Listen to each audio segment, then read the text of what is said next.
વિસાવદર અંધશાળાની મુલાકાત લેતા શિવકન્યા ડો. અનુશ્રી સાની મલ્લિકા. આજે વિસાવદર ખાતે આવેલ અંધશાળાની મુલાકાત ડો. શિવકન્યા અનુશ્રી સાની મલ્લિકાએ લીધી હતી, જેઓએ અંધશાળાના બાળકો સાથે ભક્તિ કીર્તન અને ભક્તિમય ચર્ચા કરી હતી.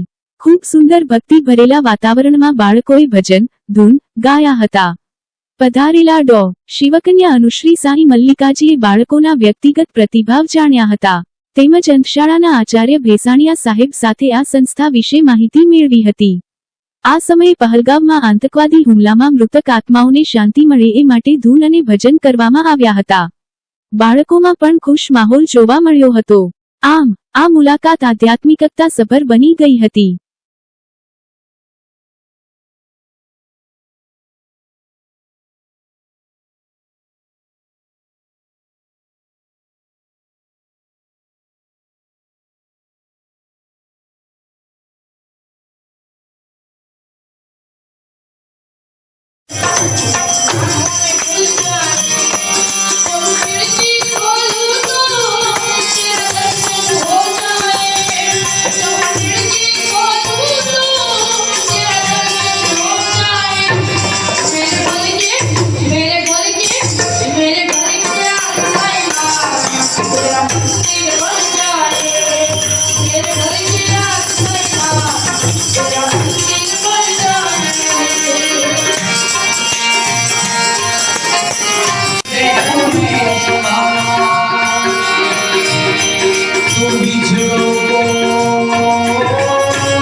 હું શિવકન્યા ડૉક્ટર અનુશ્રી સાઈ મલ્લિકા જૂનાગઢથી વિસાવદરની પાવન ભૂમિ પર આપા ગીગાની જગા પર કે ગીર જંગલ પર બરોબર. વિસાવદરને કોણ ઓળખતું નથી? નાની અમથી સુંદર જગા, પણ એના કામ અને એના કર્મનો નાદ છે ગિરનારી મહારાજ સુધી જાય છે. આજે એટલી સરસ આ સંસ્થામાં આવીશું, શ્રી અંધ વિદ્યાર્થી ભવનમાં. એટલા સરસ અહીંયાના બાળકો છે, ભૂલકાઓ છે, એટલું સરસ ભજન કરે છે કે અમારી એક જ પ્રાર્થના છે, આ ભજન, આ રામ નામનો મહિમાની શ્રદ્ધાંજલિ સર્વ જેને બી ભારત માતા માટે જે બી બલિદાન આપ્યું છે, સર્વના બલિદાનને અમે શ્રદ્ધાંજલિ આપીએ છીએ. સૌની દિવ્ય આત્માને શાંતિ મળે અને પીડિતો છે એને જલ્દી રિકવરી થાય અને ભારત માતા બધાને બહુ જ ઉજ્જવલ ભવિષ્ય આપે અને બાળકો અહીંયા હસતા ખેલતા રહે, સુખ શાંતિમાં રહે અને સદગતિ સાથે સદગુરુ સાઈનાથ મહારાજ જે કહે છે સમાનતા સાથે, સદભાવ સાથે એકબીજાની સેવા કરતા રહે. તો બોલો ભગવાન શ્રી રામચંદ્રની જય. તાજેતરમાં કાશ્મીર પહેલગામ ખાતે થયેલ જતન્ય આતંકવાદી હુમલામાં મૃત્યુ પામેલા નિર્દોષ લોકોને હોમાત્મક હનુમાન ચાલીસાના પાઠ સાથે શ્રદ્ધાંજલિ આપવામાં આવી.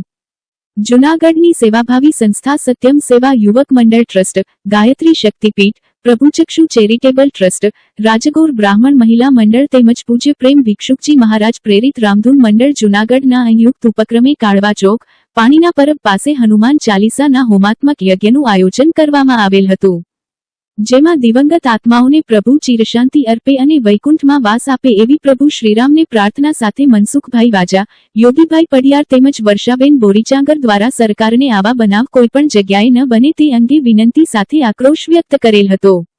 તમામ સંસ્થાઓના કાર્યકર્તાઓ ભાઈઓ અને બહેનો દ્વારા ભગવાન શ્રી રામચંદ્ર અને રામદૂત હનુમાનજીના ચરણોમાં પ્રાર્થના કરી આવા હુમલા કરનારાઓને સખત પાઠ ભણાવવા પ્રાર્થના કરેલી અને છેલ્લે 2 મિનિટનું મૌન રાખવામાં આવેલ હતું. ઉપરોક્ત પ્રસંગમાં શ્રી મનસુખભાઈ વાજા, કમલેશભાઈ પંડ્યા, નાગભાઈ વાળા, બટુક બાપુ, અલ્પેશભાઈ પરમાર, વર્ષાબેન બોરીચાગર, ચંપકભાઈ જેઠવા, યોગીભાઈ નાગભાઈ વાળા, પરેશભાઈ બાંટલિયા, યોગીભાઈ પઢિયાર, લાભુબેન ગોંડલિયા, સંતોષબેન મુંદ્રા, જયાબેન પરમાર, નિલેશભાઈ માળી, સમીરભાઈ દતાણી, સરોજબેન જોશી, રાજેન્દ્રભાઈ ચુડાસમા, સંજીવભાઈ મહેતા, મનોજભાઈ સાવલિયા, દીપલભાઈ રૂપારેલિયા, સુંદરભાઈ ટેકવાણી, પરશુરામભાઈ ચૌહાણ, હંસાબેન મહેતા, મીનાક્ષીબેન મહેતા, નિરીક્ષાબેન તેરૈયા, રંજનબેન પાઠક, પ્રતિમાબેન મહેતા, જાગુબેન દવે વગેરે ભક્તો દ્વારા હનુમાન ચાલીસાના પાઠ સાથે આહુતિ આપવામાં આવી હતી.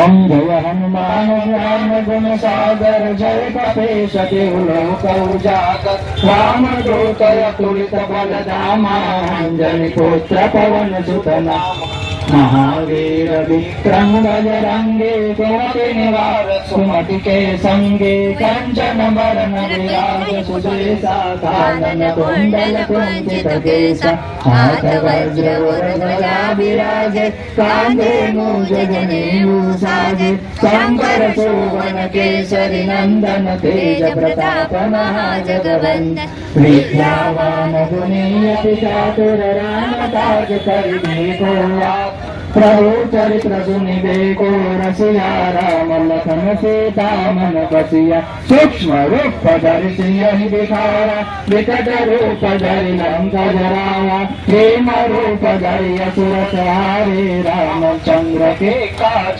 सवारी लाय सजीवन लखन जियाए श्री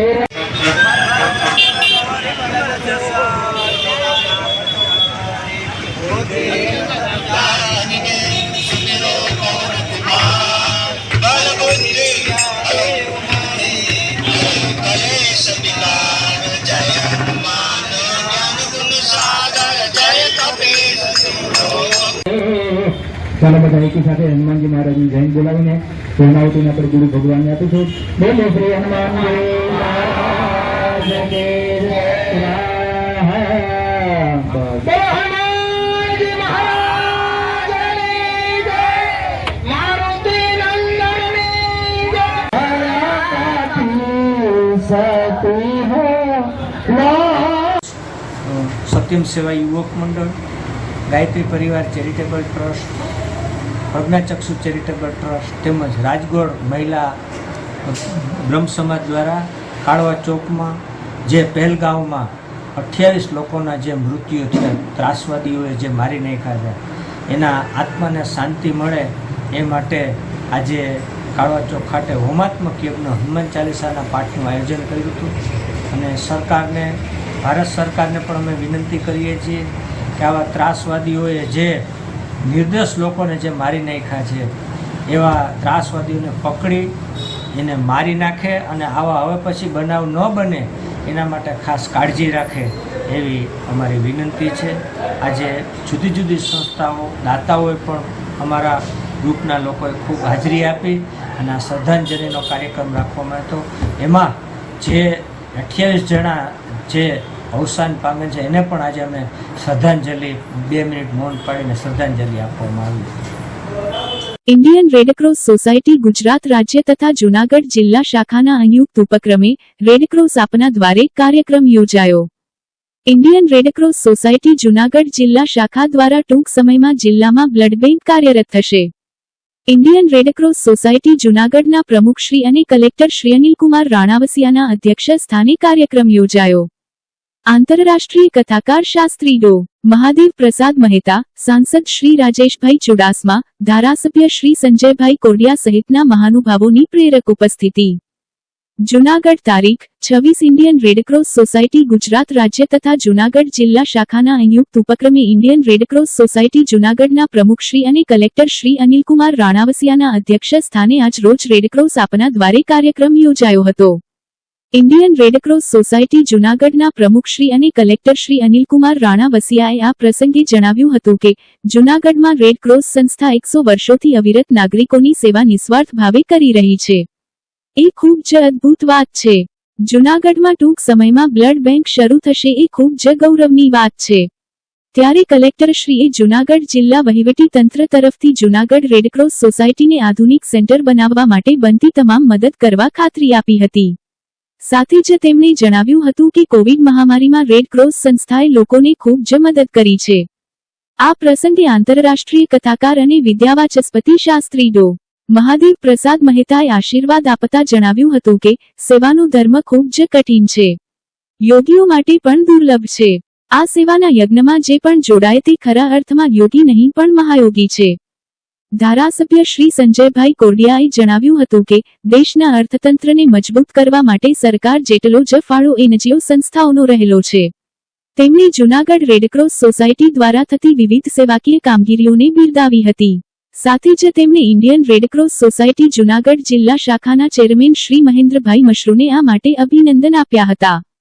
આ તકે ઇન્ડિયન રેડક્રોસ સોસાયટી ગુજરાત રાજ્ય શાખાના વાઇસ ચેરમેન ડો. અજય દેસાઈએ જણાવ્યું હતું કે રેડક્રોસ આપણા આંગણે પ્રકલ્પ હેઠળ જૂનાગઢમાં ટૂંક સમયમાં બ્લડ બેંક કાર્યરત થશે. આ માટે ઇન્ડિયન રેડક્રોસ સોસાયટી દ્વારા જૂનાગઢ જિલ્લા શાખાને રૂ.1 કરોડના સાધનોની મદદ કરવામાં આવી છે. આ બ્લડ બેંક માટેના લાયસન્સની પ્રક્રિયા પૂરી થઈ ગઈ છે અને ટૂંક સમયમાં જ જૂનાગઢમાં બ્લડ બેંક શરૂ થઈ જશે. આ ઉપરાંત બીજા પ્રોજેક્ટ જેવા કે dental clinic, physiotherapy centre, clinical laboratory, generic medical સ્ટોરના પ્રકલ્પો માટે ગુજરાત રાજ્ય રાજ્ય અને જૂનાગઢ જિલ્લા શાખા દ્વારા આરોગ્ય આપને એક સરસ મજાનો કાર્યક્રમ યોજાયો હતો અને આ જે રેડક્રોસ સોસાયટી કાર્યક્રમ યોજ્યો છે એમાં ખાસ તો એવું હતું કે હવે જિલ્લામાં બ્લડ બેંકની શરૂઆત કરવા જઈ રહ્યા છે. છેલ્લા 100 વર્ષથી આ સંસ્થા જૂનાગઢમાં કાર્યરત છે. ઘણી બધી જગ્યાએ એમની અવારનવાર મદદ મળતી રહે છે. ખાસ કરીને જ્યારે કોવિડની પરિસ્થિતિ ત્યારે પણ આ સંસ્થાએ જિલ્લામાં ખૂબ મદદ કરી છે. આ સંસ્થા આગળ વધુ સારું કામ કરે માટે જિલ્લા વહીવટી તંત્ર તરફથી અમને પૂરતી મદદ મળી રહે એની આવી ખાતરી કરવામાં આવી છે અને એના થકી જિલ્લાના લોકોને ચોક્કસ એમાં લાભ થવાનો છે. એટલે ખૂબ સરસ મજાનો આજનો આ કાર્યક્રમ છે. માટે રેડક્રોસ સોસાયટી તમામ સભ્યોને અને ચેરમેનશ્રીનો પણ અમે આભાર માનીએ છીએ. જેના થકી આ સુંદર પ્રવૃત્તિ થઈ રહી છે.